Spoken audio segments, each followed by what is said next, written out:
আসসালামু আলাইকুম। প্রাথমিক বিদ্যালয় প্রধান শিক্ষক নিয়োগ পরীক্ষা 2012 যে সিরিজ চলতেছিল আপনারা সবাই জানেন। তো এর আগে অলরেডি আমি 5টা ভিডিও আপলোড করেছিলাম। তো 2012 সালে যে টোটাল 6টা সেটে পরীক্ষা হয়েছিল, আজকে তার লাস্ট সেট সেটা হচ্ছে আপনার ক্রিসান্থিমাম।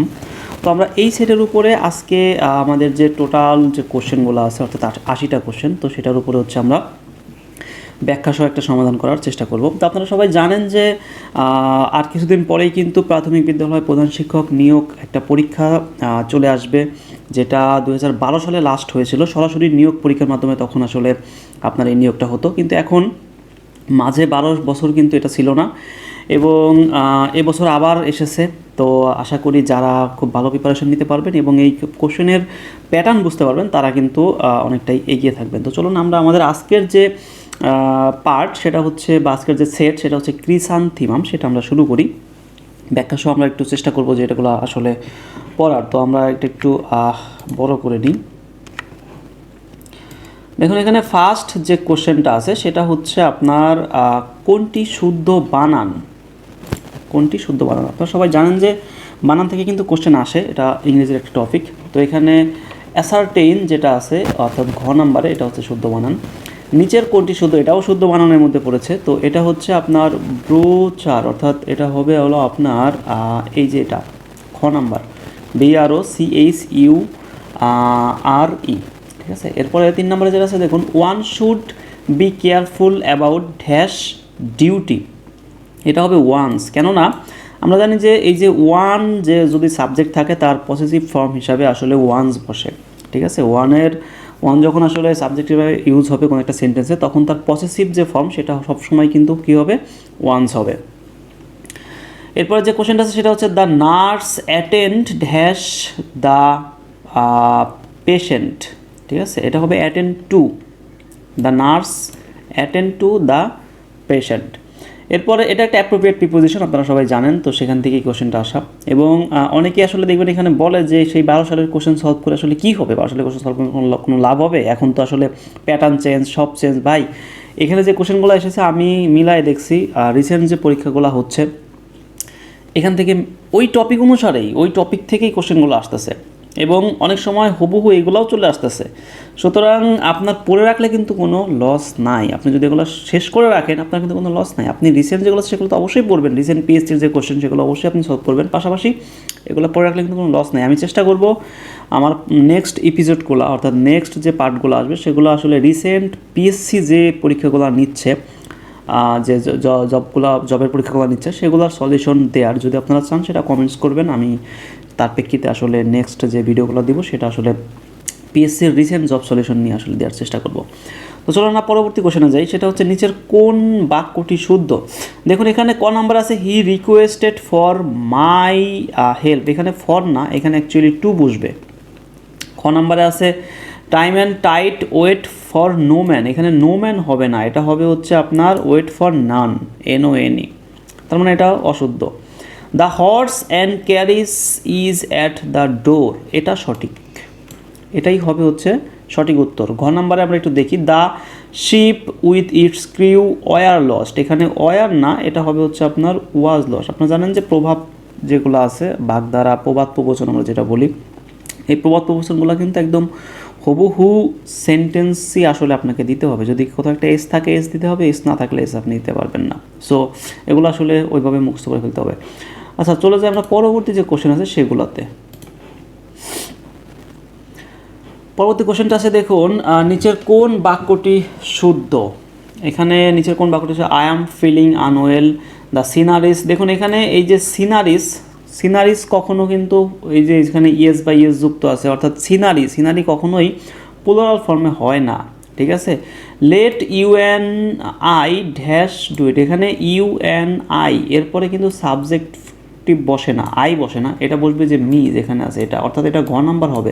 লেট UNME ডু ইট, অর্থাৎ অ্যান্ডের পরে বা এই সেন্টেন্সটাতে এই যে সাবজেক্টিভের জায়গায় আই না বসে এখানে কি বসবে, মি বসবে, ঠিক আছে।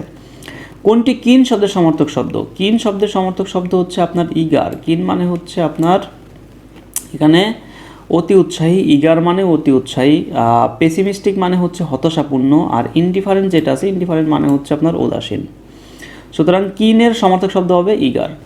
কোনটি ডরম্যান্ট শব্দের সমার্থক শব্দ? ডরম্যান্ট মানে সুপ্ত, যেটা এখনও আসলে ওইভাবে অ্যাক্টিভ হয় নাই, অর্থাৎ ইনঅ্যাক্টিভ অবস্থায় আছে, সুপ্ত অবস্থায় আছে। ঠিক আছে, আপনারা দেখবেন যে আমাদের কিছু কি বলে ওটাকে, লাভা, আমরা লাভা উদ্গীরণ দেখি না, তো লাভা কিন্তু প্রথম সুপ্ত অবস্থায় আছে। এরকম কিছু সুপ্ত জায়গা আছে যেগুলোতে লাভা আছে ভিতরে, যখন সে ভিতরে থাকে সেটাকে বলা হয় সুপ্ত অবস্থায় আছে। যখন সে উদ্গীরিত হয়, বের হয়, তখন আসলে সেটা আমরা বলি জ্বলন্ত। ঠিক আছে, এরপর দেখুন এখানে ডরমেন্ট তার মানে হচ্ছে সুপ্ত, তো এখানে এর সমর্থক শব্দ হবে ল্যাটেন্ট। ল্যাটেন্ট মানেও কি? সুপ্ত।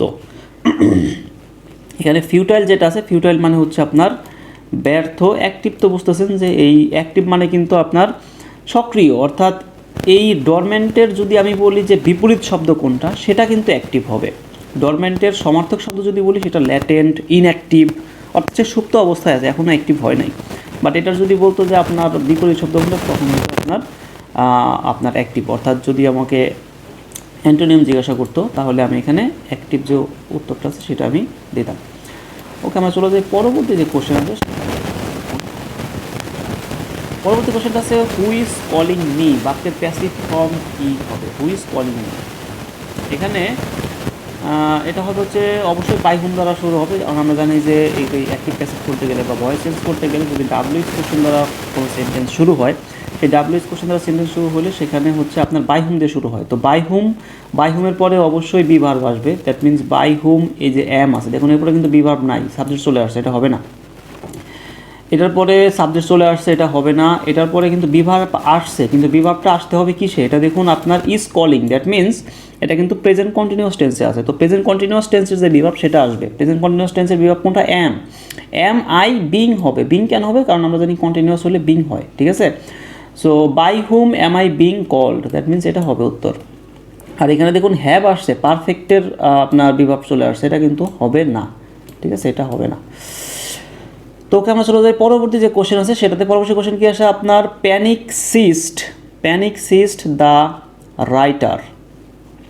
আচ্ছা, এটা কি? এটা হচ্ছে আপনার প্যাসিভ করতে বলছে। The writer was seized by panic. এখানে সিস্টের পরে কিন্তু বাই বসে না, এটা মনে রাখবেন। সিস্টের পরে বাই বসে না, এটা পরে উইথ বসে, অর্থাৎ সিস্ট উইথ হয়। আমরা জানি যে নো এর যখন আমরা জানি না যে অ্যাকচুয়ালি আমি যদি বলি যে আই নো ইউ বা আই নো হিম, এটার প্যাসিভ করতে গেলে কিন্তু ওই নোটাকে নোন করতে হয়। তো নোনের পরে কিন্তু বাই বসে না কখনো, এটা কিন্তু টু বসে, নোনের পরে টু বসে। ঠিক এরকম সিস যেটা আছে, সিজের পরে কিন্তু উইথ বসে, তার মানে এটা হবে। এরপরে যে কোশ্চেন আছে সেটাতে চলে যাই। Kabir said I must write a letter. Kabir said I must write a letter, তার মানে এটা কী হবে বলতেছে, দেখুন এখানে আপনার ইনডিরেক্ট স্পেস করতে বলতেছে, ন্যারেশন যেটা আছে, ন্যারেশন। তো Kabir said that he would, না উড হবে না, এই টোল্ড হবে না, টোল্ড হবে না। Kabir said that he had to হবে, যে মাস্টের পরিবর্তে হ্যাড টু বসে, আমরা জানি মাস্টের পরিবর্তে হ্যাড টু বসে, অর্থাৎ I must write a letter, মাস্টের পরিবর্তে আপনি হ্যাড টু বসাতে পারবেন, তার মানে হচ্ছে এটা হবে উত্তর। ওকে, তো আমরা চলে যাই পরবর্তী কোশ্চেনে। পরবর্তী কোশ্চেনে আমাদের কী আছে দেখি। The boy said let me have a pen, এটার ইনডিরেক্ট স্পেস করতে হবে, তারপরে এটা ন্যারেশন করতে বলছে। এটা কি বলতেছে? The boy said let me have a pen, the boy said that he might have a pen, the told হবে না, দ্য বয় টোল্ড হবে না। আচ্ছা, the boy said that he must have a pen, the boy said that let me have a pen. আচ্ছা, এই যে লেটের পরিবর্তে একটা মাইট হবে, হ্যাঁ, কি হবে? দ্য বয় সেইড দ্যাট, এই যে মাইট আসবে, the boy said might have a pen, অর্থাৎ মে মাইট এগুলো কিন্তু আপনার কি বলে, কোনো একটা রিকোয়েস্ট করার ক্ষেত্রে আসলে ইউজ করা হয়। যেমন আমরা বলি may I come in sir, আমি কি আসতে পারি? সো মে এটার কিন্তু পাস্ট ফর্ম বা হচ্ছে এই টাইপের কিছু বোঝাতে গেলে আপনার মাইট হয়। তো এটা যেহেতু বলতেছে let me have a pen, আমাকে একটি পেন আসলে দাও, দা বয়, মানে ছেলেটা বলতেছিল, এখানে রিকোয়েস্টের ভাষা বলতেছিল, তো রিকোয়েস্টের ক্ষেত্রে এখানে অবশ্যই মাইট আসবে, বাকিগুলো হবে না। দ্য অ্যাবস্ট্রাক্ট নাউন, কোনটা অ্যাবস্ট্রাক্ট নাউন? অ্যাবস্ট্রাক্ট নাউন হচ্ছে একটা এজেন্সি, এটা একটা অ্যাবস্ট্রাক্ট নাউন। দেখুন ইনফ্যান্ট, এটা শিশু, ইনফ্যান্ট মানে হচ্ছে শিশু, যেটা হচ্ছে আপনার মোটেও অ্যাবস্ট্রাক্ট নাউন, এটা একটা কমন নাউন। ঠিক আছে, আমরা চলে যাই পরবর্তী কোশ্চেনে। দ্য রেফ্লেক্সিভ প্রোনাউন, রেফ্লেক্সিভ প্রোনাউন কোনটা? রেফ্লেক্সিভ প্রোনাউন হচ্ছে আপনার এখানে মাইসেলফ যেটা আছে, এটা রেফ্লেক্সিভ প্রোনাউন।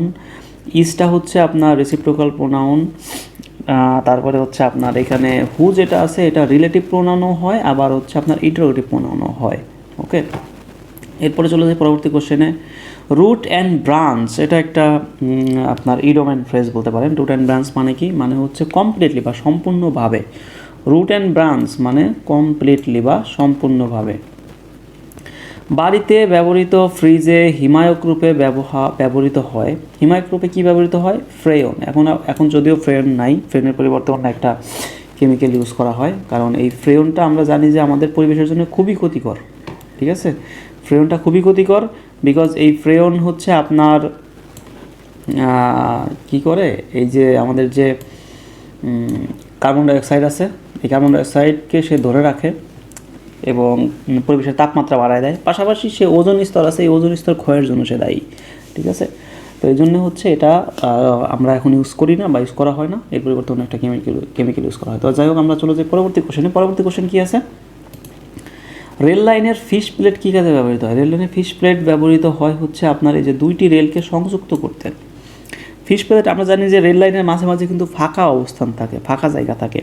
তো এই ফাঁকা জায়গাগুলা আবার কি ফাঁকা রাখলে কি রেল লাইন চলে যাবে? না, এই ফাঁকা যে রাখে দুইটা পাতকে দিয়ে, তো এই দুইটা পাতকে কিন্তু এই ফাঁকা জায়গায় জোড়া লাগানো হয়। আপনি দেখুন উপরে একটা প্লেট দিয়ে দুইটা ফাঁকা জায়গার দুইটা পাতকে কিন্তু জোড়া লাগানো আছে। তো এই জায়গাটাকে আসলে বলা হয় হচ্ছে আপনার ফিশ প্লেট। ঠিক আছে, সাইডে একটা ফিশ প্লেট দিয়ে দুইটা পাতকে আসলে আপনার জোড়া লাগানো হয়। আচ্ছা, পানি পান করার সাথে ক্লোরিন কেন মেশানো হয়, বা পান করা পানির সাথে ক্লোরিন মেশানো হয় কেন? এটা হচ্ছে ক্ষতিকর ব্যাকটেরিয়া ধ্বংস করার জন্য। ক্লোরিনটা হচ্ছে আমাদের যে পানির মধ্যে যে সমস্ত ক্ষতিকর ব্যাকটেরিয়া থাকে বা যে সমস্ত জীবাণুগুলো থাকে সেগুলোকে কী করে, ক্লোরিনটা ওদেরকে ধ্বংস করে দেয়। পচা ডিমের গন্ধের জন্য কোনটা দায়ী? পচা ডিমের গন্ধের জন্য দায়ী হচ্ছে আপনার হাইড্রোজেন সালফাইড। দূষিত বাতাসের কোন গ্যাসটি মানবদেহের অক্সিজেন পরিবহন ক্ষমতা খর্ব করে? এটা কার্বন মনোঅক্সাইড। কার্বন মনোঅক্সাইড হচ্ছে আপনার গাড়ি থেকে যে কালো ধোঁয়াগুলো বের হয়, এটা হচ্ছে কার্বন মনোঅক্সাইড, এবং এগুলোই হচ্ছে আমাদের অক্সিজেন পরিবহন ক্ষমতা কমায় দেয় শরীরের, এবং সেক্ষেত্রে শ্বাসকষ্ট বেড়ে যায়। ঠিক আছে, উদ্ভিদ কোষ থেকে বাষ্পাকারে পানি বের হয়ে যাওয়ার প্রণালীকে কি বলা হয়? বাষ্পাকারে পানি বের হয়ে যাওয়ার যে প্রক্রিয়া আর কি, এটা প্রক্রিয়া হবে, এই প্রক্রিয়াকে বলা হয় হচ্ছে প্রস্বেদন। ঠিক আছে, বাষ্পীভবন তো আপনারা জানেনই, পানি যে বাষ্পীভবন হয় সেটা বাষ্পীভবন। তারপর হচ্ছে ব্যাপন কি? ব্যাপন হচ্ছে আপনার একটা যে আমরা কি বলি, এই যে আমরা যে স্প্রেগুলো করি না, বডি স্প্রে, তো বডি স্প্রে দেখবেন যে ওর যে ঘ্রাণটা একটু পরে পুরা পরিবেশে ছড়াই পড়ে। আপনি দিবেন এক জায়গায়, কিন্তু ওটা কিন্তু পুরা পরিবেশে ছড়াই পড়তেছে। এই যে ছড়িয়ে পড়ার, অর্থাৎ এই যে আপনার ওই স্প্রের মধ্যে যে কিছু অণু আছে, সেই অণুগুলোর যে ছড়িয়ে পড়ার যে প্রবণতা, এটাকে বলা হচ্ছে ব্যাপন। আর শ্বসন হচ্ছে, শ্বসনের মাধ্যমে আমরা আসলে শক্তি উৎপন্ন করা হয়, বা আমাদের শরীরে যে শক্তি, সেটা শক্তি উৎপন্ন হয়। এরপরে বিশ্ব পরিবেশ দিবস কবে? এটা হচ্ছে 5ই জুন। এটা সবাই জানেন, এই প্রচুর আসছে এই প্রশ্ন, এখনও রিসেন্ট পরীক্ষায় প্রচুর আসে এই প্রশ্নটা। তো অনেকেই বলে যে আসে না। এই যে দেখুন এখানে প্রস্বেদন থেকে গত বিসিএসেও প্রশ্ন আসছে, মেবি 47-47-এ বা 48-এ কিন্তু এই প্রস্বেদন থেকে প্রশ্ন আসছে। তো এটা আসে না বলে যে অনেক আগে আসছে, এখন আর আসে না। ভাই আসলে এর বাইরে কিছু নাই। ঠিক আছে, সিলেবাসের বাইরে কিছু নাই, সিলেবাস তো সিলেবাসে সেই একই রকম সিলেবাস আছে। হ্যাঁ, টপিকের কিছু ডিপে যাচ্ছে, এখন কোশ্চেনগুলো আসলে অনেক সময় অনেক ডিপ থেকে কোশ্চেন করতেছে। বাট আপনি যদি এই সিম্পল জিনিসগুলোই না জানেন, তাহলে আপনি ডিপ কীভাবে জানবেন? আপনি যদি ক খ না জানেন, আপনি কি কোনো একটা নাম বানান করে লিখতে পারবেন না। সো আপনাকে সেটাকে জানতে হবে। ওকে, চা গাছে কে রোগ সৃষ্টি করে? চা গাছে আসলে রোগ সৃষ্টি করে হচ্ছে আমাদের যে ব্যাকটেরিয়া আছে, ব্যাকটেরিয়া দ্বারা চা গাছে রোগ সৃষ্টি হয়। কোন খনিজ লবণের অভাবে গাছের পাতা ও ফুল পড়ে ঝরে যায়? পাতা ও ফুল ঝরে যায় হচ্ছে ফসফরাসের অভাবে। কম্পিউটার মেমোরির ভাগ করা হয়েছে কয় ভাগে? 2 ভাগে। কম্পিউটার 2টা মেমোরি আছে, আমরা জানি, আপনার মেইন মেমোরি এবং সহায়ক মেমোরি। ঠিক আছে, এরপরে যে আমাদের কোশ্চেন আছে সেটাতে আমরা চলে যাই। বায়ু সর্বদাই উচ্চচাপ অঞ্চল থেকে নিম্নচাপের দিকে প্রবাহিত হয় তাকে কি বলে? যে বায়ু সর্বদাই উচ্চচাপ অঞ্চল থেকে নিম্নচাপ অঞ্চলের দিকে প্রবাহিত হয় তাকে আসলে কি বায়ু বলা হয়? এটাকে বলা হয় নিয়ত বায়ু। এই প্রশ্ন এখনও প্রচুর পরীক্ষায় আসে। বাতাসের আর্দ্রতা নির্ণয় যন্ত্র, এই যে যন্ত্র থেকে প্রশ্ন আসে, বাতাসের আর্দ্রতা কোনটা দিয়ে নির্ণয় করা হয়, সমুদ্রের গভীরতা কোন যন্ত্র দিয়ে নির্ণয় করা হয়, উড়োজাহাজের উচ্চতা বা উড়োজাহাজের গতি কোন যন্ত্র দিয়ে নির্ণয় করা হয়, এগুলা প্রচুর পরীক্ষায় আসে। তো এইগুলো থেকে দেখুন যে 12 সালেও কিন্তু প্রশ্ন আসছে। সো কেন আপনি বলতেছেন যে আসলে ওগুলা পড়ে কোনো লাভ নাই? পড়ে আপনি একটা আইডিয়া পেয়ে যাবেন, একটা আসলে আপনার একটা মধ্যে একটা আসলে আইডিয়া চলে আসবে, বা আপনি আসলে প্রশ্নের প্যাটার্নটা বুঝে যাবেন যে আসলে কোন কোন জায়গা থেকে প্রশ্নগুলো আসতেছে বা কীভাবে আসতেছে। ঠিক আছে, সো এটা হচ্ছে আপনার হাইগ্রোমিটার হবে, বাতাসের আর্দ্রতা নির্ণায়ক যন্ত্র হাইগ্রোমিটার। মৌমাছি পালনবিদ্যা কোনটা? মৌমাছি পালনবিদ্যা হচ্ছে এপিকালচার, এই যেগুলো আসে। মৌমাছি পালনবিদ্যা কোনটা? আপনার সেরিকালচার কি? ঠিক আছে, যেমন রেশম পালনবিদ্যা। চিংড়ি পালনবিদ্যাকে কি বলা হয়? Prawn culture. তো এগুলো তো আসে। এভিকালচার কি? এটা হচ্ছে পাখি পালনবিদ্যা। সো এগুলো পরীক্ষায় এখনও আসে। রিসেন্ট প্রশ্নগুলো রিসেন্টও কিন্তু আসে, আমি অ্যানালিসিস করেই বলতেছি এগুলো আসে। আচ্ছা, টেলিভিশন আবিষ্কার করেন কে? টেলিভিশন আবিষ্কার করে হচ্ছে জন এল বেয়ার্ড। আচ্ছা, এই এডিসন আবিষ্কার করে হচ্ছে বৈদ্যুতিক বাতি, আর ইস্টম্যান আবিষ্কার করে হচ্ছে আমাদের যে ক্যামেরা আছে সেই ক্যামেরা। আমরা চলে যাই পরবর্তী কোশ্চেনে। পরবর্তী কোশ্চেন কী আছে দেখি। পরবর্তী কোশ্চেন আছে হচ্ছে আমাদের, ক্রিকেট ব্যাট তৈরি করা হয় কোন গাছের কাঠ থেকে? ক্রিকেট ব্যাট তৈরি করা হয় হচ্ছে আপনার উইলো গাছ থেকে। প্লবতা বেশি কোথায়? প্লবতা জিনিসটা কি? প্লবতা হচ্ছে আপনি যখন পুকুরে ডুব দিছেন, আপনারা দিয়েছেন কিনা জানি না, অনেকেই আসলে পুকুরে গোসল করে থাকবেন। পুকুরে ডুব দিলে দেখবেন যে নিজের শরীরটাকে হালকা মনে হয় এবং নিচ থেকে মনে হয় যে কোনো একটা বল আমাকে ধাক্কা দিচ্ছে এবং আমি উপরের দিকে ভেসে উঠতেছি।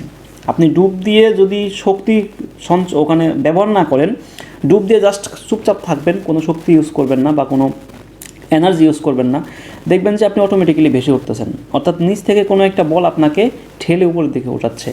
এটাকেই বলা হয় আসলে প্লবতা। ঠিক আছে, তো এই প্লবতা কোথায় বেশি? যার ঘনত্ব বেশি সেখানে প্লবতা বেশি। এখন ঘনত্ব বেশি কোথায়? সমুদ্রের পানিতে। সমুদ্রের পানিতে কেন ঘনত্ব বেশি? কারণ সমুদ্রের পানিতে আমরা জানি লবণ থাকে, এবং লবণ থাকার ফলে ওর পানিটা কিন্তু নদীর পানি বা আমাদের পুকুরের পানি থেকে কিন্তু ঘন হয়। সো ঘনত্ব বেশি দেখে এখানে প্লবতাটাও বেশি হবে। দ্যাট মিন এখান থেকেই কিন্তু আমরা বলতে পারি যে সমুদ্রের পানিতে সাঁতার কাটা সহজ, আপনি খুব সহজে ভেসে থাকতে পারবেন, যেটা নদীর পানি বা আমাদের পুকুরের পানিতে এত সহজে পারবেন, কারণ এখানে প্লবতা কম, সমুদ্রের পানিতে প্লবতা বেশি। দ্যাট মিন্স সমুদ্রের পানিতে সাঁতার কাটা সহজ। বাংলাদেশে উন্নত মানের কয়লার সন্ধান পাওয়া গেছে কোথায়? এটা জামালগঞ্জে। ঠিক আছে, জয়পুরহাটের জামালগঞ্জে। বাংলাদেশের কোন জেলায় সবচেয়ে বেশি পাট উৎপন্ন হয়? পাট উৎপন্ন হয় সবচেয়ে বেশি ফরিদপুর জেলায়। সৌরজগতের সবচেয়ে বড় গ্রহ কোনটি? সবচেয়ে বড় গ্রহ হচ্ছে বৃহস্পতি এবং সবচেয়ে ছোট গ্রহ হচ্ছে বুধ। আচ্ছা, 2012 সালে এশিয়া কাপে রানার্স আপ হয় কোন দেশ? এটা আমার মনে হয় জানা দরকার নাই এখন, কারণ এটা ওই সময়ের প্রশ্ন ছিল। আপনি এখন যেটা আছে রিসেন্ট সেটা দেখে যাবেন, তাইলেই হয়ে যাবে। এভারেস্টের চূড়ায় আরোহণকারী দ্বিতীয় বাংলাদেশি কে? যে এভারেস্টের চূড়ায় কে আরোহণ করছে, কত তারিখে আরোহণ করছে, প্রথম পুরুষকে, প্রথম নারীকে, এগুলো কিন্তু পরীক্ষায় এখনও আসে। সো এই জিনিসটা দেখুন সেই 12 সালেও আসে। তো দ্বিতীয় পুরুষ ছিল এম এ মুহিত, প্রথম হচ্ছে আপনার মুসা ইব্রাহিম, দ্বিতীয় হচ্ছে এম এ মুহিত। এবং নারীদের মধ্যে প্রথম হচ্ছে নিশাত মজুমদার এবং দ্বিতীয় হচ্ছে ওয়াসফিয়া নাজরিন। ওকে। ইখতিয়ারউদ্দিন মোহাম্মদ বখতিয়ার খুলজি কত সালে বঙ্গ জয় করেন? আমাদের বাংলা জয় করেন 1904 সালে। তিনি বাংলাদেশ যে লক্ষণ সেন ছিল, এই লক্ষণ সেন ছিল নদিয়ার শাসক, এবং এই নদিয়াকে উনি আক্রমণ করে 1204 সালে এই বখতিয়ার খুলজি, এবং লক্ষণ সেনকে পরাজিত করে 1204 সালে তিনি বাংলা দখল করেন। বাংলাদেশের জ্বালানি তেল শোধনাগারটি কোথায় অবস্থিত? এটা চট্টগ্রামে অবস্থিত। বাংলাদেশের রণসঙ্গীতটির সুরকারকে? রণসঙ্গীতটি লিখছে কিন্তু কাজী নজরুল ইসলাম, সুরকারও কাজী নজরুল ইসলাম। আমরা জানি বাংলাদেশের রণসঙ্গীত হচ্ছে চল চল চল, চল চল চল, ঊর্ধ্ব গগনে মাঝে মাদল, নিম্নতলা ধরণীতল, অরুণ পাতের তরুণ দল, চলে চলে চল। এটা হচ্ছে বাংলাদেশ আমাদের রণসঙ্গীত, এবং এই রণসঙ্গীতের লেখক বলেন বা সুরকার বলেন তবে কি কাজী নজরুল ইসলাম। রবীন্দ্রনাথ ঠাকুর আমাদের জাতীয় সঙ্গীত লিখছে, এবং জাতীয় সঙ্গীতের যে সুর সেটা কোথা থেকে আসছে? সেটা হচ্ছে আপনার যে বাউল ছিল গগন হরকরা, সেই গগন হরকরার একটা গান আছে, আমি কোথায় পাবো তারে, আমার মনের মানুষ জেরে। তো সেখান থেকে আসলে এই আমাদের জাতীয় সঙ্গীতের সুরটা নেয়া।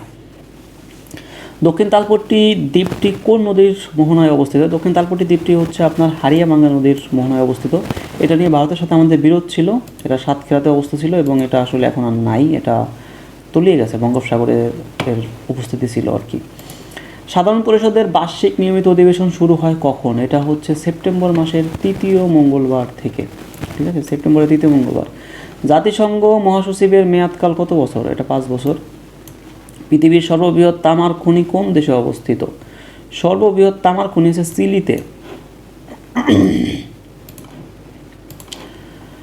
ওকে, আমরা চলে যাই আমাদের পরবর্তী যে কোশ্চেন আছে সেখানে। পরবর্তী কোশ্চেন কী আছে আমরা দেখি।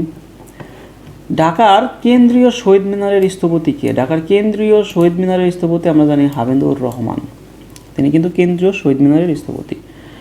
ওস্তাদ আলাউদ্দিন খাঁর জন্মস্থান কোথায়? ওস্তাদ আলাউদ্দিন খাঁর জন্মস্থান হচ্ছে ব্রাহ্মণবাড়িয়ায়।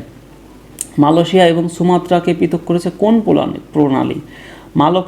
মালয়েশিয়া এবং সুমাত্রা অর্থাৎ ইন্দোনেশিয়ার সুমাত্রা যে দ্বীপ আছে সেই দ্বীপ এবং মালয়েশিয়াকে পৃথক করেছে এটা হচ্ছে আমাদের মালাক্কা প্রণালী। মালাক্কা প্রণালী কিন্তু দক্ষিণ চীন সাগরে অবস্থিত এবং এটা খুবই বাণিজ্যিক রুটের জন্য খুবই ভাইটাল একটা প্রণালী।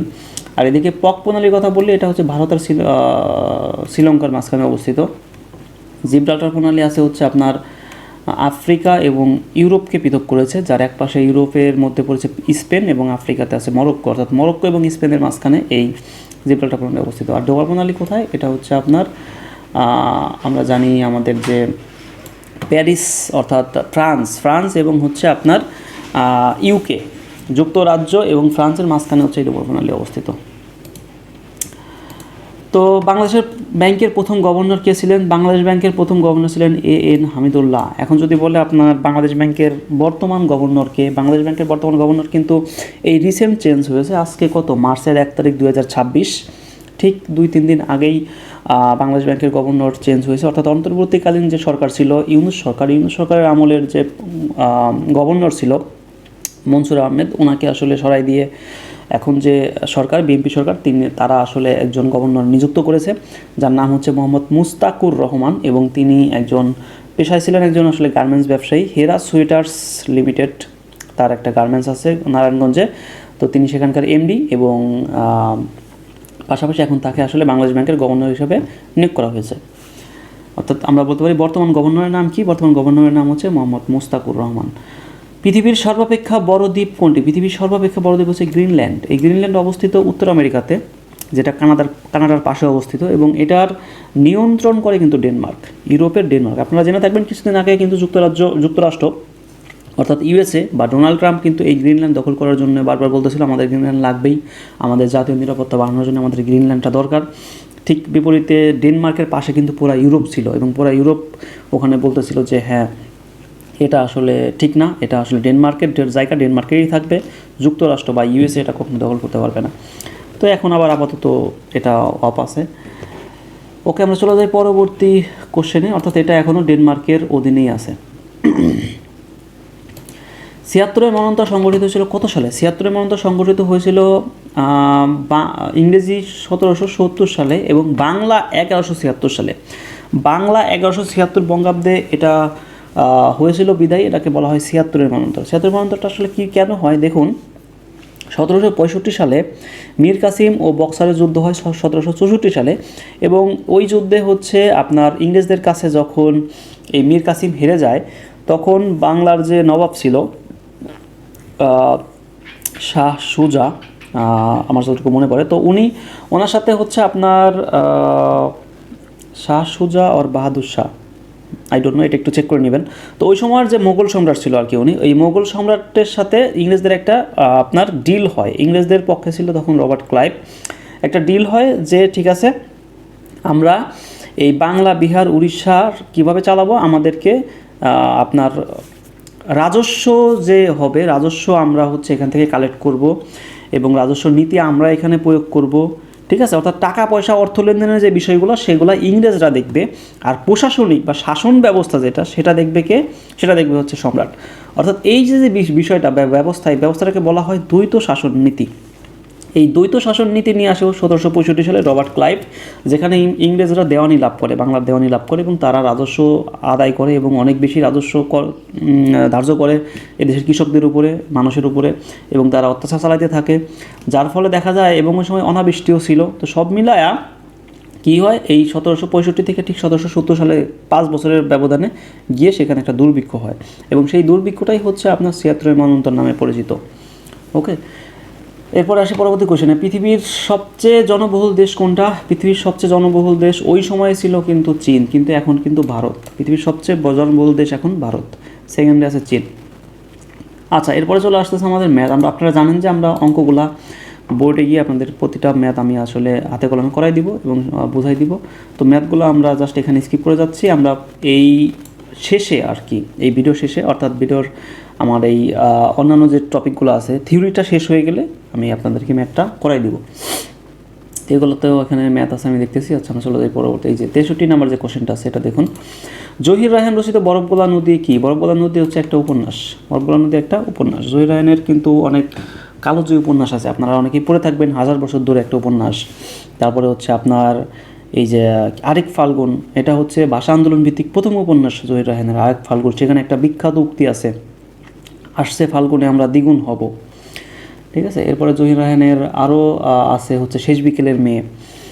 তো এই ঠিক এরকমই বরফগোলা নদী হচ্ছে জহির রায়হানের একটা উপন্যাস। আজ রবিবার নাটকটির রচয়িতাকে? আজ রবিবার নাটকটির রচয়িতা হচ্ছে হুমায়ুন আহমেদ। কোনটি শুদ্ধ বানান? কোনটি শুদ্ধ বানান? শুদ্ধ বানান হচ্ছে অনসুয়া, অর্থাৎ অ দন্ত ন দন্ত ছয় দীর্ঘ অন্তস্থ অ তার আকার হবে। ঠিক আছে, অনসুয়া। এগুলো যা আছে এগুলো সব কিন্তু ভুল। কোন বানানটি শুদ্ধ? এটা মনোহারিণী, মূর্ধন্য হবে। দেখুন, মূর্ধন্য একটাতেও নয়, এটা দন্তন্য, এটা দন্তন্য, এটা দন্তন্য, মূর্ধন্য একটাতে নয়, এটা হচ্ছে মূর্ধন্য। আচ্ছা, এরপরে যে কোশ্চেন আছে সেটা হচ্ছে যার নিবারণ করা যায় না, এক কথায় কি হবে? যার নিবারণ করা যায় না সেটা হচ্ছে অনিবার্য, যার নিবারণ করা যায় না। আর যার নিবারণ করা কষ্টকর সেটা হচ্ছে দুর্নিবার। হনন করার ইচ্ছা, এক কথায় কি? হনন করার ইচ্ছা এক কথায় হচ্ছে জিজ্ঞাসা। ঢাকের কাঠি বাগধারার অর্থ কি? ঢাকের কাঠি বাগধারার অর্থ হচ্ছে তোষামোদে বা ক্ষয়ের খা, এটাও কিন্তু তোষামোদে। ওকে, আমরা চলে যাই পরবর্তী কোশ্চেনে। পরবর্তী কোশ্চেন কি আছে? পরবর্তী কোশ্চেন হচ্ছে বনহুৎসব শব্দটির সন্ধি বিচ্ছেদ করলে কি হবে? বনহুৎসব শব্দটির সন্ধি বিচ্ছেদ করলে এটা আসবে যে বহ্নি যোগ উৎসব, বনহুৎসব। কোনটি দ্বন্দ্ব সমাসের উদাহরণ? দ্বন্দ্ব সমাসের উদাহরণ হচ্ছে দম্পতি, জায়া ও পতি, এটা হচ্ছে দম্পতি। নিটল কোনো আসলে সমাস না। এখানে মহাবীর যেটা, মহান যে বীর, সেটা হচ্ছে কর্মধারায় সমাস। এবং প্রতিদিন, দেখুন প্রতিদিনের যে প্রতি আছে না, এই প্রতি কিন্তু একটা উপসর্গ, এবং আমরা জানি যে উপসর্গ দিয়ে যদি কোনো সমাসের কোনো কিছু সৃষ্টি তৈরি হয় তখন সেটা কিন্তু অব্যয়ভাব সমাস হয়। ঠিক আছে, সো এটা অব্যয়ভাব সমাস, এটা হচ্ছে আপনার কর্মধারায় সমাস, এবং এই দম্পতিটা হচ্ছে আমাদের কি? দ্বন্দ্ব সমাস। আমরা চলে যাই পরবর্তী কোশ্চেনে, কোনটি অলোক তৎপুরুষ সমাস? অলোক তৎপুরুষ সমাস যে তৎপুরুষ সমাসে আপনার বিভক্তি থেকে যায়, বিভক্তি থাকে, বিভক্তির কোনো লোপ পায় না, সেটা হচ্ছে অলোক তৎপুরুষ সমাস। দেখুন এখানে বিভক্তি আপনি একটাতেই পাবেন, গায়ে, এই যে এ আছে না, এই গায়ে হলুদ, এটা হচ্ছে আপনার অলোক তৎপুরুষ সমাস। কোনটি কর্তৃকারকে সপ্তমী বিভক্তির উদাহরণ? কর্তৃকারকে সপ্তমী বিভক্তির উদাহরণ কোনটি? কর্তৃকার সপ্তমী বিভক্তির উদাহরণ হচ্ছে আমারে তুমি রক্ষা করো। সপ্তমী বিভক্তি হচ্ছে এ, ঠিক আছে, র এর, এটা হচ্ছে আপনার সপ্তমী বিভক্তির উদাহরণ। তো এরপরে চলে যাই অধিকরণ কারকে শূন্য বিভক্তির উদাহরণ কোনটি? অধিকরণ কারকে শূন্য বিভক্তি বলতেছে এখানে। আচ্ছা, অধিকরণ কারক হচ্ছে সময় বা স্থান, এগুলা বোঝায়, অর্থাৎ কখন, কোথায়, কবে, এই টাইপের জিনিসকে যদি আপনি প্রশ্ন করে উত্তর পান তখন সেটা অধিকরণ কারক হয়। দেখুন খ নাম্বার যেটা আছে, আগামীকাল বাড়ি যাব, কবে বাড়ি যাব বা কখন বাড়ি যাব? আগামীকাল, তার মানে আগামীকাল, এটা বোঝা যাচ্ছে যে এটা একটা অধিকরণ কারক, এবং এখানে কিন্তু কোনো বিভক্তি নাই, শূন্য বিভক্তি, তার মানে এটা হচ্ছে আমার অধিকরণ কারকের শূন্য বিভক্তি, আগামীকাল বাড়ি যাব, এটা। আমরা চলে যাই পরবর্তী কোশ্চেনে। পরবর্তী কোশ্চেনটা কী আছে দেখুন, স্বর্গয়ের সমর্থক শব্দ কোনটি? স্বর্গয়ের সমর্থক শব্দ হচ্ছে আপনার ত্রিদীপ। ত্রিদীপ মানে হচ্ছে স্বর্গ, এখানে সবিতা মানে হচ্ছে সূর্য, এবং উদধি যেটা আছে, উদধি, জলধি, সমুদ্র, এগুলা হচ্ছে সেম, অর্থাৎ সমুদ্রের সমর্থক শব্দ উদধি এবং সবিতা হচ্ছে সূর্যের সমর্থক শব্দ। ওকে, আর ত্রিদীপ হচ্ছে আমাদের কি? আপনার স্বর্গ যেটা আছে, স্বর্গ, সেটার সমর্থক শব্দ। এরপরে যেটা আছে দেখুন, চপলের বিপরীত শব্দ কোনটি? চপল মানে চঞ্চল, তাহলে বিপরীত শব্দ কী হবে? গম্ভীর। আচ্ছা, এটা ম্যাথ, আমরা একটু পরে এগুলো দেখব, এটাও ম্যাথ, একটু পরে দেখব। আমরা লাস্ট যে কোশ্চেন আছে সেটা দেখেই, 80 নম্বর যে কোশ্চেনটা, সেটা হচ্ছে দেখুন, কেরোসিন শিখা বলে মাটির প্রদীপে, ভাই বলে ডাকো যদি দেব গলা টিপে। হেনকালে গগনেতে উঠিলেন চাঁদা, কেরোসিন বলি ওঠে এসো মোর দাদা। এটা আসলে কোন কবির রচনা? এটা সুকুমার রায় লিখেছিলেন, সুকুমার রায়ের রচনা এটা। তো আমাদের থিওরিটিক্যাল যে বিষয়গুলো সেগুলো শেষ হয়ে গেল। আমরা এখন চলে যাব বোর্ডে। বোর্ডে গিয়ে আমাদের যে ম্যাথগুলো ছিল সেই ম্যাথগুলো আমরা সমাধান করব এবং দেখব যে আসলে আমরা এর মাধ্যমে হচ্ছে আমরা মোটামুটি 12 সালের যে 6টা পার্ট, এই 6টা পার্ট আমরা শেষ করে ফেলবো আজকে। তো নেক্সট যে পার্ট সেটা আমি আসলে এটা কন্টিনিউ করবো কি না এটা আমি একটু চিন্তা ভাবনা করবো, নাকি আমি রিসেন্ট যে পিএসসির যে কোশ্চেনগুলো আছে সেগুলো আবার সলিউশন করা শুরু করব, সেটা আপনাদের ইন্টারেস্টের উপর ডিপেন্ড করবে। আপনারা কমেন্ট করে জানাবেন। আমি যতটুকু মনে পড়ে যে 12 সালের যে কোশ্চেন এটা আজকে শেষ, অর্থাৎ 6টা পার্ট শেষ। 12 সালে একটা পরীক্ষা হয়েছিল, তার আগে পরীক্ষা হয়েছিল 10 সালে, 9 সালে হেডমাস্টারের যে পরীক্ষাটা। তো এখন সেই কোশ্চেনগুলো নিয়ে কি আপনাদেরকে আমি সলিউশন দিব, নাকি হচ্ছে পিএসসি রিসেন্ট যে জব সলিউশনগুলো আছে বিভিন্ন মন্ত্রণালয় বা বিভিন্ন জায়গায় যে পিএসসি যে প্রশ্নগুলো দিয়ে হচ্ছে আপনার এক্সাম নিচ্ছে সেগুলো দিব, সেটা আসলে আপনারা কমেন্ট করে আপনাদের যে ইন্টারেস্ট সেটা জানাই দেবেন। তার উপর ডিপেন্ড করে আমি আসলে সিদ্ধান্ত নিব যে আমি আসলে আপনাদেরকে এই হেডমাস্টারের কোশ্চেন নিয়ে আমি কন্টিনিউ করবো নাকি পিএসসির কোশ্চেনগুলো নিয়ে আসবো। তো ঠিক আছে, আমরা চলে যাই আমাদের যে বোর্ড আছে সেখানে, এবং সেখানে গিয়ে আমরা ম্যাথগুলো সলিউশন করি। তো আমরা চলে আসলাম আমাদের যে ম্যাথ পার্ট সেটাতে। তো আমরা আমাদের যে ম্যাথগুলো আছে সেগুলো এখন আমরা সলিউশন করব। তো চলো আমরা চলে যাই আমাদের প্রথম যে ম্যাথ আছে সেটাতে। প্রথম যে ম্যাথটা সেটা হচ্ছে ক ইস টু খ সমান সমান 3:4 এবং ক ইস টু গ সমান 5:6 হয়, তবে গ ইস টু খ সমান সমান কত? দেখুন এখানে বলতেছে কি, এখানে বলতেছে যে ক ইস টু খ সমান সমান আমার কত দেওয়া আছে? 3:4। আর ক ইস টু গ সমান সমান কত? এটা হচ্ছে 5:6। আচ্ছা, তবে গ এবং খ কত? অর্থাৎ গ ইস টু খ সমান সমান আমাকে বের করতে হবে। এখন আমি ক খ গ 3 টাইম বের করে ফেলি। দেখুন এখানে ক কত 3, এখানে ক কত 5, কমন কিন্তু আমার এখানে ক, ঠিক আছে? কমন কি? কমনটা হচ্ছে আমার ক। তো ক যদি কমন হয় তাহলে আমি কী করব? এই যে কমন সংখ্যা আছে এই সংখ্যা দিয়ে এটাকে গুণ করব পুরোটাকে, আবার এখানে ক যেহেতু 3, এই 3 দিয়ে আমরা কি করব?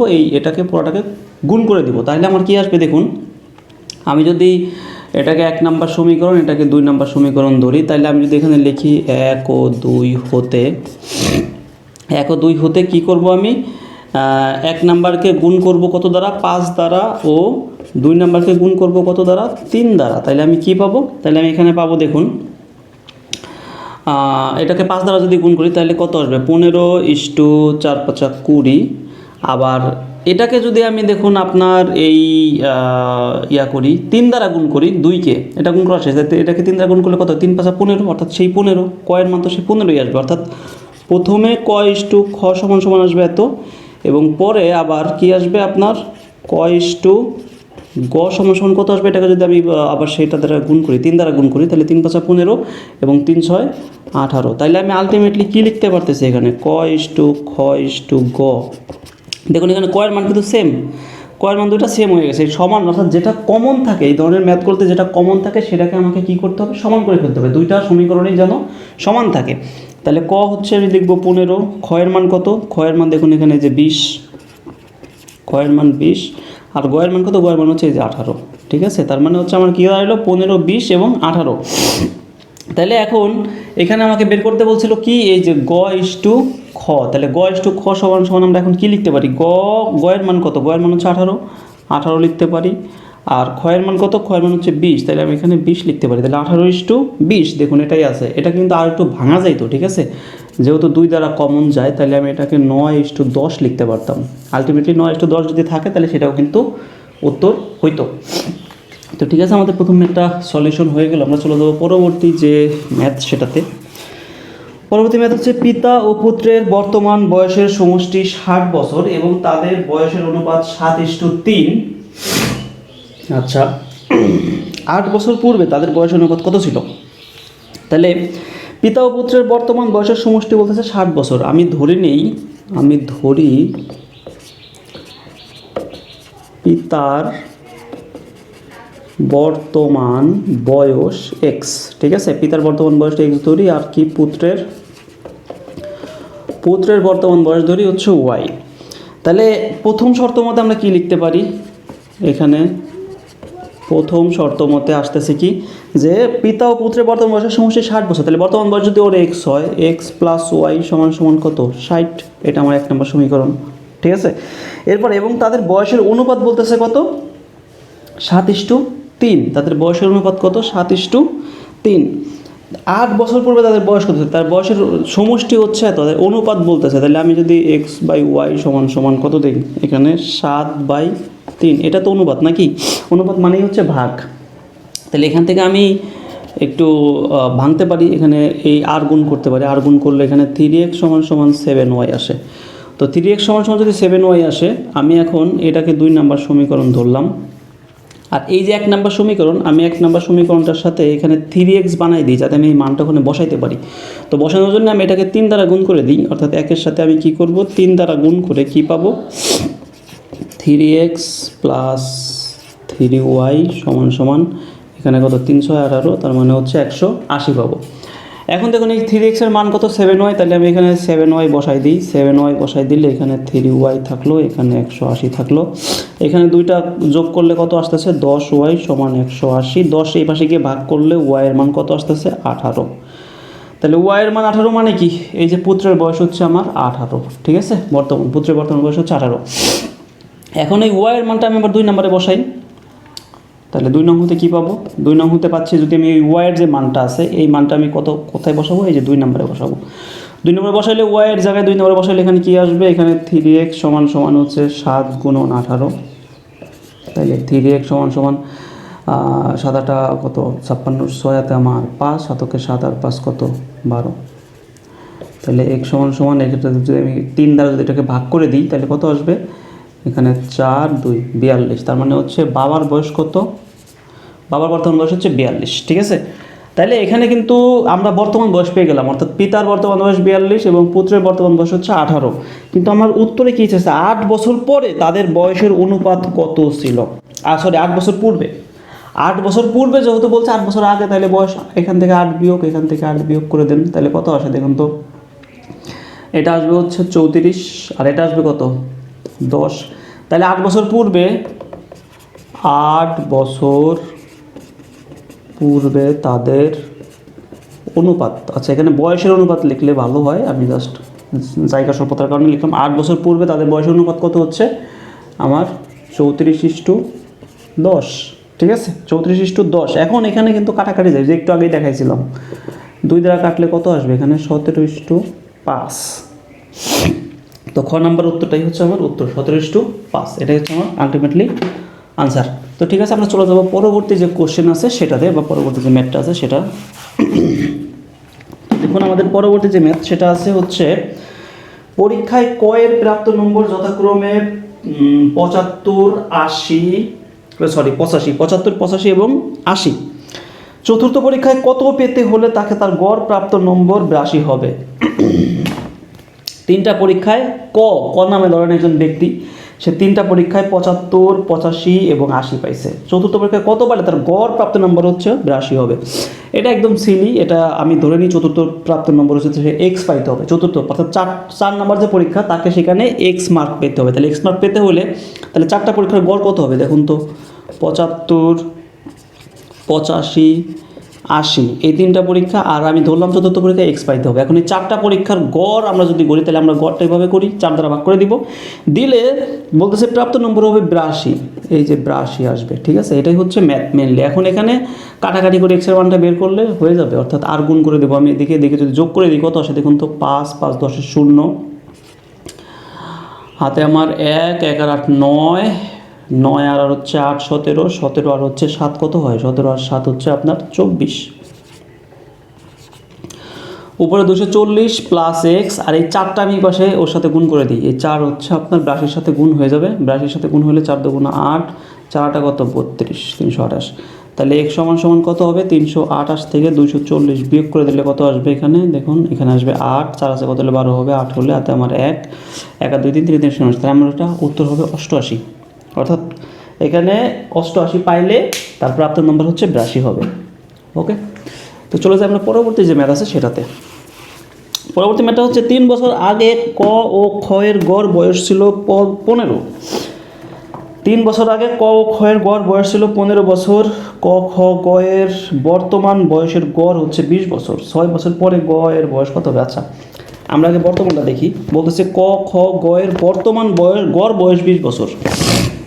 তার মানে ক খ গ, এই যে এতে তিনজনের গড়, গড় করলে যা আসবে, আচ্ছা এখানে যেহেতু বাংলায় আছে আমি বাংলাই করি, এটা ইংলিশে লিখে ফেলছি।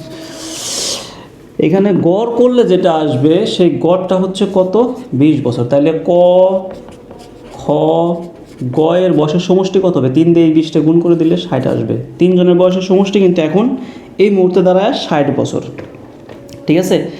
3 বছর আগে ক ও খ এর গড় বয়স ছিল 15 বছর। তাহলে 3 বছর আগে কি ছিল, আমরা 3 বছর আগে এখন যাই। 3 বছর আগে ক ও খ এর গড় বয়স ছিল 15 বছর। তাহলে 3 বছর আগে ক প্লাস খ এর কী বলতেছে গড় বয়স, দুইজন না, দুইজনের হচ্ছে 2 দ্বারা ভাগ হবে 15। তাহলে 3 বছর আগে দুইজনের বয়সের সমষ্টি কত ছিল, 30 বছর। আচ্ছা 3 বছর আগে কিন্তু, বর্তমান থেকে 3 বছর আগে। এখন 3 বছর পরে মানে কি, বর্তমানে 3 বছর পরে বা বর্তমানে, বর্তমানে যদি হিসাব করি তাহলে এই দুজনের বয়সের সমষ্টি এখন কত হবে বলেন, অর্থাৎ ওর সাথে 3 যোগ হবে, ওর সাথে 3 যোগ হবে, রাইট না। তাহলে এখানে 3 যোগ, এখানে 3 যোগ, মানে কি 6 যোগ, দুজনের বয়স কিন্তু 6 বছর বাড়বে। মনে হচ্ছে 3 বছর পরে, কিন্তু 3 বছর পরে আসে দুইজন যেহেতু, তাহলে 3 3 6 বছর বাড়বে। তাহলে এখানে 30 যোগ 6, তাহলে কত হবে 36। বর্তমানে এই দুজনের বয়স হচ্ছে 36 বছর। আবার বর্তমানে 3 জন হচ্ছে আপনার কত, 60 বছর। এখন বলতেছে যে 6 বছর পরে গয়ের বয়স কত হবে। এখন আমরা এখান থেকে একটু দেখি। দেখুন এই ক প্লাস খ আমরা কী পাইলাম, ক প্লাস খ বর্তমানে পাইলাম 36, তাই না। তাহলে ক প্লাস খ এর জায়গায় আমি 36 বসাইলাম, আর এখানে আমার থাকলো কি সাথে গ সমান সমান কত 60। তাহলে গ এর কত বাড়াইলো, 36টা আপনি পাশে দেন, 36টা পাশে দিলে এখানে আসতেছে হচ্ছে, আপনি যদি বিয়োগ করে দেন তাহলে আসতেছে 24। অর্থাৎ গ এর বর্তমান বয়স হচ্ছে 24 বছর। বাট এখানে প্রশ্ন হচ্ছে 6 বছর পরে গ এর বয়স কত হবে। তাহলে 6 বছর পরে, 6 বছর পরে গ সমান সমান কী হবে, এই 24 যোগ 6 করে দেন, তাহলে কত আসবে, যা আসবে সেটাই আনসার, অর্থাৎ 30 বছর হবে, ঠিক আছে। 6 বছর পরে গ এর বর্তমান বয়স কত হবে, 30 বছর হবে। উত্তর আছে, উত্তর হবে হচ্ছে আপনার ক নাম্বার। আমরা চলে যাবো পরবর্তী কোশ্চেনে। পরবর্তী যে ম্যাথটা আছে সেটা আমরা সলিউশন করার ট্রাই করব। তো পরবর্তী ম্যাথ আছে, দেখুন একটি বানর 14 মিটার উঁচু পিচ্ছিল বাঁশের মাথায় উঠতে প্রথম সেকেন্ডে 3 মিটার উঠে এবং পরবর্তী সেকেন্ডে 1 মিটার নেমে আসে। বাঁশের মাথায় উঠতে বানরটির কত সময় লাগবে। এটা আমি এর আগের যে এপিসোড ছিল, অর্থাৎ এর আগের যে আমার এই জব সলিউশন কোর্সটা ছিল প্রধান শিক্ষকের, সেখানে কিন্তু প্রতিটা কোশ্চেনই প্রায় আসছে এবং আমি সেটাতে সলভ করেছিলাম। আপনারা যারা অলরেডি সেগুলো সলভ করেছেন তারা জানেন যেটা কীভাবে সলভ করতে হয়। তারপরে আমি এখানে আপনাদের একটু দেখাই দিই। দেখুন 14 মিটার উঁচু পিচ্ছিল একটি বাঁশের মাথায়, অর্থাৎ আমি একটা বাঁশ আঁকলাম, ধরেন এটা একটা বাঁশ, এটা টোটালটা কত, টোটালটা হচ্ছে 14 মিটার। এখন বলতেছে যে প্রথম সেকেন্ডে 3 মিটার উঠে এবং পরবর্তী সেকেন্ডে 1 মিটার নেমে আসে। প্রথম সেকেন্ডে আমি ধরলাম এখানে, এই যে এখানে এটা ধরলাম 3 মিটার টোটাল, ঠিক আছে, এতটুকু ধরলাম কত, 3 মিটার। তাহলে প্রথম সেকেন্ডে যদি 3 মিটার ওঠে, আমি ধরলাম এটা তার উঠতে লাগে 3, প্রথম সেকেন্ড 1 সেকেন্ডে 3 মিটার পর্যন্ত সে উঠে। পরবর্তী সেকেন্ডে, পরবর্তী 2 সেকেন্ডে আবার কি হয়, সরি 2 নাম্বার সেকেন্ডে গিয়ে পরবর্তী সেকেন্ডে 1 মিটার নেমে আসে। সেখান থেকে সে আবার কি করে, এই দিকে 1 মিটার নেমে আসে। তার মানে আলটিমেটলি এখানে কিন্তু 2 মিটার সে উঠতেছে, তার সময় কিন্তু আরও 1 সেকেন্ড লাগতেছে। তার মানে টোটালি কত লাগতেছে এখানে, 2 সেকেন্ড। এই 2 সেকেন্ড সময় এসে কতটুকু উঠতেছে, 2 মিটার উঠতেছে। 2 সেকেন্ড সময় এসে কী করতেছে, 2 মিটার উঠতেছে। তাহলে এইভাবে করতে করতে আমি যদি বলি যে 2 সেকেন্ডে 2 মিটার ওঠে, তাহলে 10 মিটার উঠতে তার কত সময় লাগবে, ধরুন একটা 10 মিটার, 10 মিটার সে 10 সেকেন্ড উঠবে। যেহেতু 1 মিটার উঠতে লাগতেছে 1 সেকেন্ড, কেননা 2 সেকেন্ডে 2 মিটার ওঠে, তাহলে 1 সেকেন্ডে কত ওঠে, 1 মিটার ওঠে। তাহলে 10 মিটার উঠবে 10 সেকেন্ডে। এবার 11 মিটারে যাই আমরা, 11 মিটার যখন 11 সেকেন্ডে যাই, 11 সেকেন্ডে গিয়ে সে কত মিটার উঠবে বলুন, 11 সেকেন্ডে গিয়ে সে 11 মিটারই উঠবে। এবার 12 সেকেন্ডে আসেন, 12 সেকেন্ডে গিয়ে দেখুন এই 11 সেকেন্ডে 11 মিটার উঠলো, 12 সেকেন্ডে গিয়ে সে কি উঠবে, 3 মিটার উঠবে না, প্রথম সেকেন্ডে 3 মিটার। এভাবে করে করে আপনি একটু হিসাব করলে এটা বেরোয় যাবে। 11 সেকেন্ড পর্যন্ত সে 11 মিটার উঠছে, 12 সেকেন্ডে গিয়ে সে 3 মিটার উঠবে কিন্তু প্রথমে, 13 সেকেন্ডে গিয়ে আমার নামে আসবে 2 মিটার। এখন প্রশ্ন হচ্ছে যখনই 12 সেকেন্ড আসবে, দেখুন 11 সেকেন্ডে 11 মিটার উঠছে, 12 সেকেন্ডে গিয়ে সে প্রথম সেকেন্ডে 3 মিটার উঠে না, তাহলে এই 11 মিটারের সাথে 3 মিটার যোগ হবে না, তাহলে 11 সেকেন্ডে 3 মিটার যোগ হইলে আমার টোটাল যে 14 মিটার চলে আসলো, অর্থাৎ সে বাসের মাথায় উঠে গেছে এই 12 সেকেন্ডেই। 12 সেকেন্ডেই বাসের মাথায় উঠে গেছে, যেহেতু পরে আর কিছু নাই, 13 সেকেন্ডে আসা সম্ভব না, কারণ সে অলরেডি উঠে গেছে, তাহলে আর নামারও সুযোগ নেই। 13 সেকেন্ডে গেলে, অর্থাৎ বিজোর সে সেকেন্ড, সেই সেকেন্ডে গেলে কিন্তু আবার সে 2 মিটার নামে যেত। বাট যেহেতু সেখানে আর নাই, অর্থাৎ 11 সেকেন্ড যাওয়ার পরে, 11 মিটার যাওয়ার পরে 12 সেকেন্ডে সে 3 মিটার উঠবে প্রথম সেকেন্ডে, তো 3 মিটার উঠে গেলে 14 মিটার উঠে গেছে, শেষ। এখানে 12 সেকেন্ডেই সে 14 মিটার উঠে যাবে। এমন না যে 14 মিটার উঠতে তার 14 সেকেন্ডই লাগবে, কারণ আমরা জানি প্রথম সেকেন্ডে 3 মিটার, পরবর্তী সেকেন্ডে 2 মিটার নামে আসে। অর্থাৎ এই হিসাব করে হচ্ছে আমরা চিন্তা করছিলাম 1 সেকেন্ডে 1 মিটার উঠে, কিন্তু জোর যে আপনার বিজোড় যে সংখ্যাটা আছে সেখানে দেখুন 1 সেকেন্ডে 1 মিটার, 3 সেকেন্ডে 3 মিটার, 5 সেকেন্ডে 5 মিটার, এইভাবে করে উঠতে উঠতে এই 12তে যাবে, 12তে গিয়ে হচ্ছে আপনার 14তে উঠে যাবে। উঠে গেলে আমার এখানে এটা খতম, শেষ। এরপরে আমি চলে যাই পরবর্তী কোশ্চেনে। পরবর্তী কোশ্চেন যেটা আছে সেটা হচ্ছে আপনার, একটি পাহাড় থেকে নামতে যে সময় লাগে পাহাড়ে উঠতে তার 3 গুণ বেশি সময় লাগে। পাহাড়ে ওঠানামা আর সে 2 ঘন্টা বিশ্রাম করলে সর্বমোট যদি 14 ঘন্টা সময় লাগে, তাহলে পাহাড়ের মাথায় উঠতে কত সময় লাগে? পাহাড় থেকে নামতে যে সময় লাগে পাহাড়ে উঠতে তার 3 গুণ সময় লাগে। তাহলে আমি ধরি নামতে সময় লাগে হচ্ছে আপনার এক্স, তাহলে উঠতে সময় লাগে কত? 3x। নামতে সময় লাগে এক্স, উঠতে সময় লাগে 3x, যেহেতু 3 গুণ বেশি সময় লাগে। পাহাড়ে উঠানামা আবার 2 ঘন্টা বিশ্রাম, তাহলে প্রশ্ন মতে অর্থাৎ পাহাড়ে সে উঠবে, আবার নামবে, আবার এর মধ্যে 2 ঘন্টা বিশ্রাম নিয়ে সর্বমোট সময় লাগতেছে 14 ঘন্টা। এই সব মিলে সময় লাগতেছে কত? 14 ঘন্টা। তাহলে পাহাড়ের মাথায় উঠতে কত সময় লাগবে? আমার এই যে উঠতে, এই 3x এর মানটা আমার লাগবে। তাহলে 3x এর মান বের করতে গেলে আমি আগে x এর মানটা বের করে নিই। এখানে দেখুন 4x, 2 যদি ওপাশে চলে যায়, আচ্ছা এখানে একটা ইংলিশ একটা বাংলা মিক্স করে ফেলছি। 2 যদি ওপাশে চলে যায় তাহলে কত থাকতেছে? 12, আর x সমান 4 দ্বারা 12কে ভাগ করলে আপনি 3, 3 এর মান পাচ্ছে, x এর মান পাচ্ছে 3, তাহলে এখানে আমি x এর মানটা বসাই দিই, কত আসতেছে? 9। অর্থাৎ তার টোটাল হচ্ছে সময় লাগবে 9 ঘন্টা। অর্থাৎ সে একবার পাহাড়ে উঠবে, আবার নামবে, মাঝখানে 2 ঘন্টা সে বিশ্রাম নেবে। এই টোটাল মিলে হচ্ছে তার 14 ঘন্টা লাগতো, বাট শুধুমাত্র উঠতে তার সময় লাগবে আপনার 9 ঘন্টা। আচ্ছা, এরপরে যে কোশ্চেন আছে সেটা হচ্ছে 2008 সাল, 2009 সাল এবং 2010 সালে যদি একজন শ্রমিক পূর্ববর্তী বছরের চেয়ে পরবর্তী বছরে 10% বেশি বেতন পায়, তাহলে 8 সালের চেয়ে 10 সালে তিনি শতকরা কত টাকা বেশি পান? আচ্ছা, আমরা ধরে নিই যে 2008 সাল ছিল, এখানে তার বেতন ছিল 100 টাকা। তাহলে 2009 সালে 10% বাড়বে, প্রতি বছর 10% করে তার ইনক্রিমেন্ট হয়, ঠিক আছে? প্রতি বছর 10% করে তার কী হয়? ইনক্রিমেন্ট হয় বা বেতন বাড়ে। তাহলে 2009 সালে যেটা হবে সেটা হচ্ছে 8 সালে 100 টাকা থাকলে 9 সালে হবে কত? 110 টাকা, যেহেতু 10% বাড়বে। আবার 2010 সালে কত হবে? 2010 সালে এই 110-এর 10% বাড়বে, ঠিক আছে? 110-এর 10% যোগ হচ্ছে আপনার ওই 110 টাকা, অর্থাৎ এর 100 এই টাকার মূল টাকার 10% সাথে মূল টাকা যোগ করলে তো আমার ওই বেতনটা থাকবে। তাহলে আমি এটা যদি কাটাকাটি করি, 0 এটা কাটা, 11 টাকা থাকতেছে, 11 আর হচ্ছে 110 কত আসে? 121 টাকা। তাহলে দেখুন, হিসাব করুন যে 2008 সাল এবং 2010 সাল, 2008 সালে তার বেতন ছিল 100 টাকা এবং 10 সালে বেতন হয়েছে 121 টাকা। তাহলে আমি যদি এই 2010 সাল থেকে 2008 সাল বিয়োগ করে দিই, তাহলে হচ্ছে কত আসতেছে আপনার? টোটালি আমার কিন্তু 21% বাড়তেছে, ঠিক আছে, মোটের উপরে। অর্থাৎ 2008 সালের তুলনায় 2010 সালে হচ্ছে আমার এটা 21% বাড়তেছে। তো আমি চলে যাই আমার পরবর্তী যে কোশ্চেন আছে সেটাতে। এটা 21% হবে এটার উত্তর। পরবর্তী কোশ্চেন হচ্ছে 8টি প্যান্টের বিক্রয় মূল্য 10টি প্যান্টের ক্রয় মূল্যের সমান হলে শতকরা লাভ কত?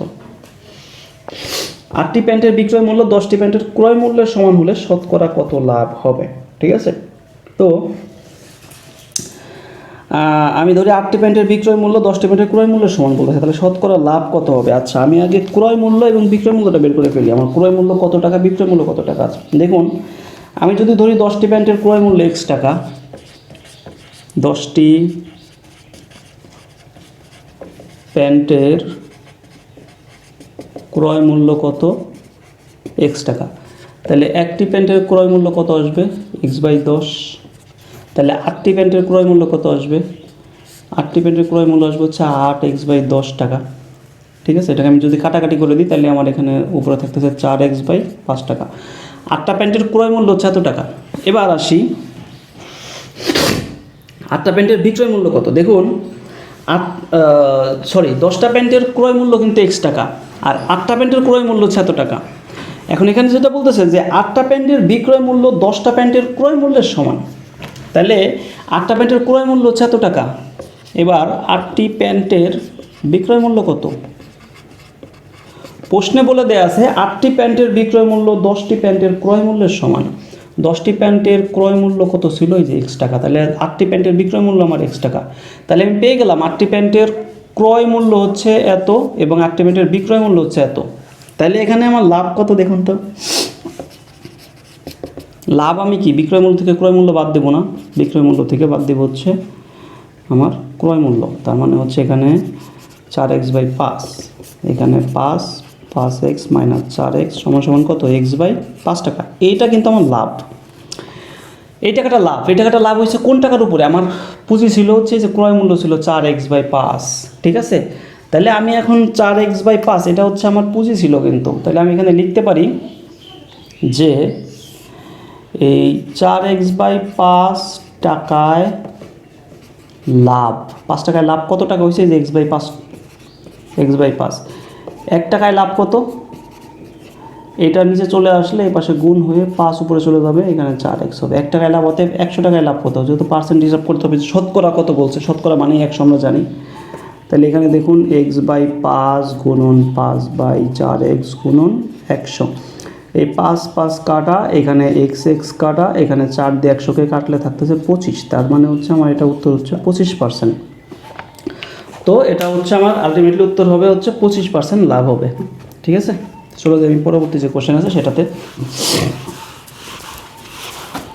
পরবর্তী কোশ্চেন আছে আমাদের হচ্ছে 59, নিম্নোক্ত ভগ্নাংশগুলোর মধ্যে কোনটি ক্ষুদ্রতম? নিম্নোক্ত ভগ্নাংশগুলোর মধ্যে কোনটি ক্ষুদ্রতম? এটা আমি আমার আগের এপিসোডগুলোতে আসলে অনেকবার বুঝিয়েছি, অনেকবারই ছিল।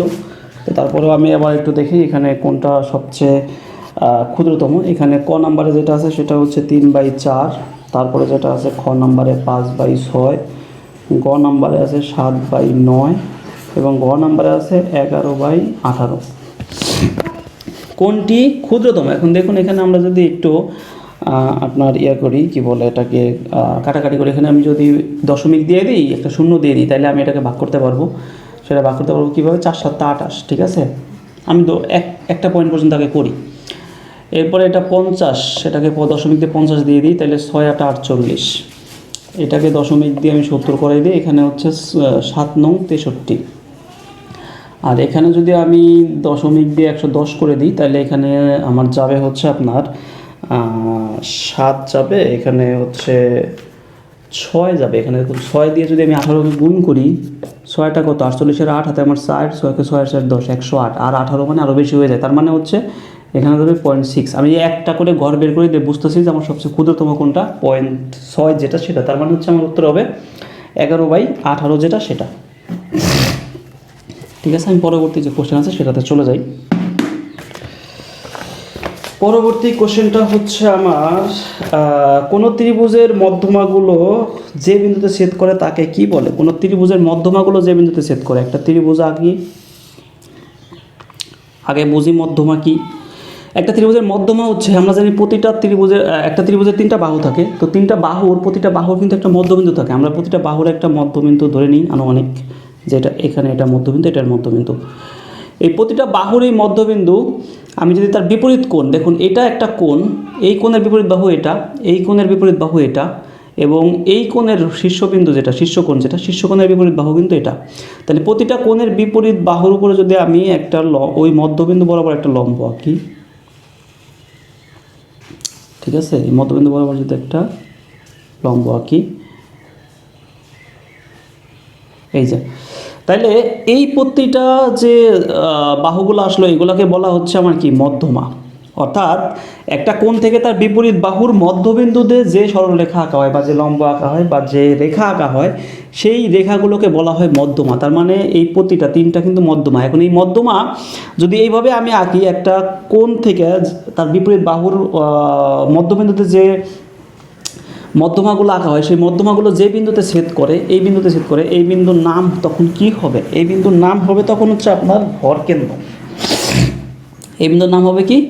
ভরকেন্দ্র। এখানে তিনটা জিনিস আছে, ভরকেন্দ্র, পরিকেন্দ্র, অন্তঃকেন্দ্র। আপনারা চাইলে এই তিনটার উপরে আমি আলাদা একটা ক্লাস নিয়ে আপনাদেরকে বোঝাই দিতে পারি যে আসলে এগুলা কোন সময় কোনটা বলে। এটা নিয়ে কিন্তু অনেক আমাদের কনফিউশন তৈরি হয়, কেননা আমরা বুঝে উঠতে পারি না যে কোনটা ভরকেন্দ্র, কোনটা পরিকেন্দ্র, কোনটা অন্তঃকেন্দ্র।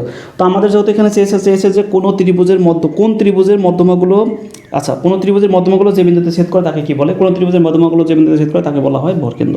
শেষ। আমরা চলে যাই পরবর্তী কোশ্চেনে। সেটা হচ্ছে একটি সুষম বহুভুজের একটি অন্তঃকোণের পরিমাণ 40 ডিগ্রি হলে বহুভুজটির বাহুর সংখ্যা কত? বহুভুজটির বাহুর সংখ্যা কত? আমরা একটা সূত্র জানি, সেটা হচ্ছে আপনার বহুভুজের বাহুর সংখ্যা।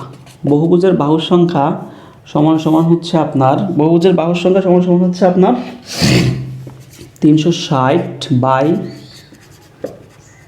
বহিস্থ কোণ। হ্যাঁ, বহুভুজের বাহুর সংখ্যা সমান 360 বাই বহিস্থ কোণ। এখানে দেওয়া আছে কি? একটি অন্তঃকোণের পরিমাণ 140 ডিগ্রি। আচ্ছা, অন্তঃকোণ যদি 140 ডিগ্রি হয়,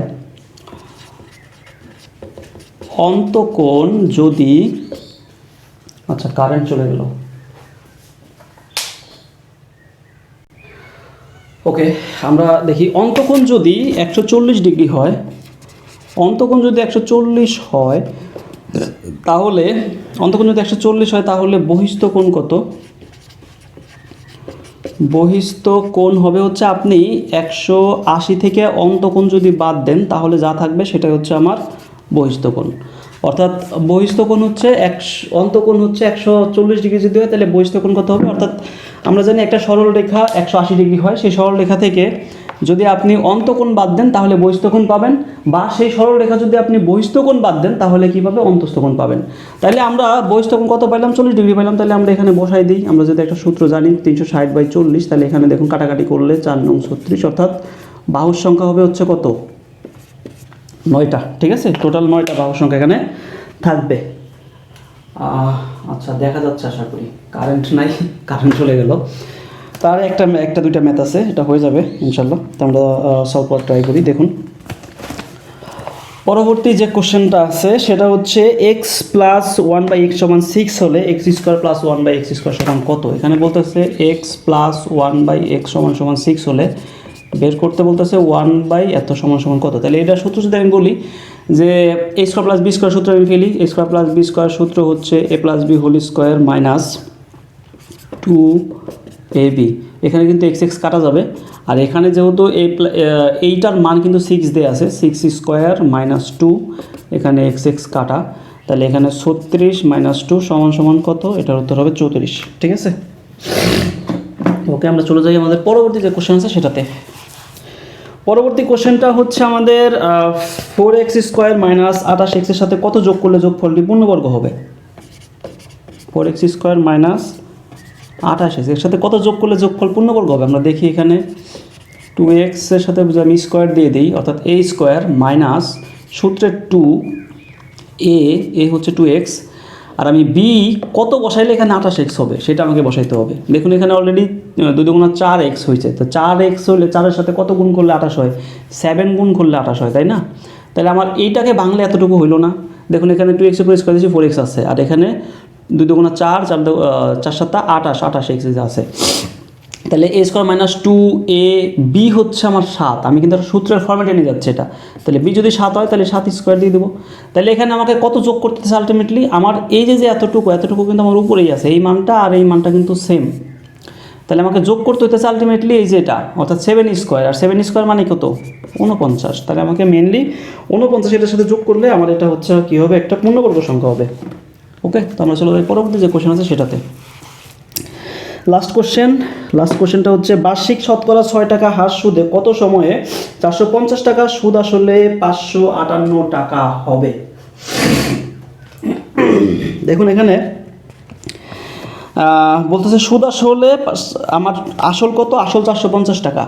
এখানে কত আসল হচ্ছে 450 টাকা, আর সুদ আসল যেটা, সুদ আসল হচ্ছে 558 টাকা। তাহলে আমার এখানে সুতরাং খালি সুদ কত, আমি জানি সুদ আসল থেকে যদি আমি আসল বাদ দিয়ে দিই, সুদ আসল থেকে আসলটা বাদ দিয়ে দিই, তাহলে আমার যা থাকবে সেটাই তো সুদ, তাই না? তাহলে এটা হচ্ছে 118 টাকা আসে, অর্থাৎ সুদ এটা আমরা জানি, একটা সূত্র আমরা জানি, কি জানি, আই সমান সমান পি এন আর। এখানে আইটা হচ্ছে সুদ, পিটা হচ্ছে আসল, পিটা হচ্ছে আসল, এনটা হচ্ছে সময়, আরটা হচ্ছে আমার কতটা হার যেটা আর কি, এখানে বলতেছে যে 6 টাকা হার, তার মানে 6% এটা দেয়া আছে। তাহলে আইটা হচ্ছে সুদ, আইটা যেহেতু সুদ, তাহলে সুদ কত 118, আমি এখানে বসাই 118। আসলটা কত টাকা আমার, আসল হচ্ছে যে 450 টাকা, পি এর মান হচ্ছে আসল, অর্থাৎ এটা হচ্ছে আমার পি আর এটা হচ্ছে আমার আই। তাহলে আমি এখানে 450 বসাই। আর এন এটা বলতেছে আমাকে কত সময়, আমাকে সময় বের করতে বলছে, আমি বছরে বের করতে বলছে, আমি এটা রাখবো। আর 6 টাকা হার সুদে, তার মানে হচ্ছে এখানে 6% দেওয়া আছে, ঠিক আছে, আর এর মান হচ্ছে আমার 6%। তাহলে আমি চলে যাই এখানে 118 সমান সমান 450 গুণন এন গুণন 6/100। এখন আমি যদি কাটাকাটি করি কত থাকে দেখুন, 0 0 কাটে দিই, এখানে 2 দিয়ে কাটি 3, এখানে 5, 5 দিয়ে যদি 45কে কাটি কত হবে, 5 নং 45, আর উপরে 3 থাকলো, এখানে 9 থাকলো, 3 নং 27, তার মানে হচ্ছে আমার এখানে 118 সমান সমান এন গুণন 27 থাকতেছে। আচ্ছা, এবার এন এর মানটা এখানে রেখে আমি 27 কেটা দ্বারা ভাগ করে দিব, আমি একবারে উল্টাই দিই, একবারে লিখি, সেটা হচ্ছে 118/27। এখন আমি কত কাটাকাটি করলে কত আসে দেখুন, কাটাকাটি করলে এখানে আমি যদি এখানে 6 7 42 7 7 7 8 56, আচ্ছা এখানে 7 9 63 270 অত যাবে না, এখানে হচ্ছে আমি যদি 5 28, এই যে দেখুন 4 দিয়ে যদি আমি কাটি তাহলে হয়ে যাবে, ঠিক আছে, অর্থাৎ 4 দিয়ে 27কে গুণ করুন, 4 7 28, 4 7 28 এর 8 হাতে আমার 2, 4 2 8 8 2 কত 10, 108। আচ্ছা সরি, এখানে 118 হবে না, বিয়োগিত আমি ভুল করছি। এখানে দেখুন 450 থেকে 550 পর্যন্ত গেলে 100, আর হচ্ছে 8, অর্থাৎ 108 হবে এটা, ঠিক আছে, এটা কত হবে 108 হবে, 108 হবে, 108 27কে 108 দেওয়া করলে 4 আসে, এখানে এখানে 4 থাকবে, অর্থাৎ এন এর মান আসতেছে হচ্ছে 4, অর্থাৎ আমার 4 বছরে শুধু আসলে এত হবে। তাহলে এই ছিল হচ্ছে মোটামুটি আমাদের আজকের যে পার্ট বা আজকের যে ম্যাথ সলিউশন পার্টটা, সেটা শেষ। তো আমাদের মোটামুটি প্রধান শিক্ষকের 2012 সালের যে 6টা পার্ট ছিল, অর্থাৎ 2012 সালে এই 6টা কোশ্চেনের উপরেই আপনার পরীক্ষাটা হয়েছিল। তো 6টা পার্ট আমি আপনাদেরকে পার্ট বাই পার্ট দিয়ে দিলাম, আশা করি আপনারা এটা থেকে উপকৃত হবেন। আগের পার্টগুলো যারা দেখেন দেখে নেবেন, আর পাশাপাশি অবশ্যই আমাকে কমেন্টস করে জানাবেন, বা আমার গ্রুপ আছে, আমার হোয়াটসঅ্যাপ নাম্বার দেওয়া আছে, আপনারা সেখান থেকে আমার সাথে কানেক্ট হইতে পারেন বা যোগাযোগ করতে পারেন। আমি পরবর্তী এই প্রধান শিক্ষক নিয়োগের জন্য আসলে এখন যেহেতু পিএসসি পরীক্ষাটা নিবে, তাহলে এই পিএসসি এখন রিসেন্ট যে পরীক্ষাগুলো নিচ্ছে, আমি কি সেগুলোর উপরে কন্টিনিউ করব, নাকি হচ্ছে এই প্রধান শিক্ষক পরীক্ষা 2010-এ হয়েছিল, 9-এ হয়েছিল, সেইগুলোতে আমি আবার আপনাদেরকে কন্টিনিউ করব। তো আপনারা যেটা চান সেটা কমেন্টস করবেন, আমি তার প্রেক্ষিতে হচ্ছে পরবর্তী ভিডিও নিয়ে আসবো। তো সেই পর্যন্ত ভালো থাকুন, সুস্থ থাকুন, আল্লাহ হাফেজ।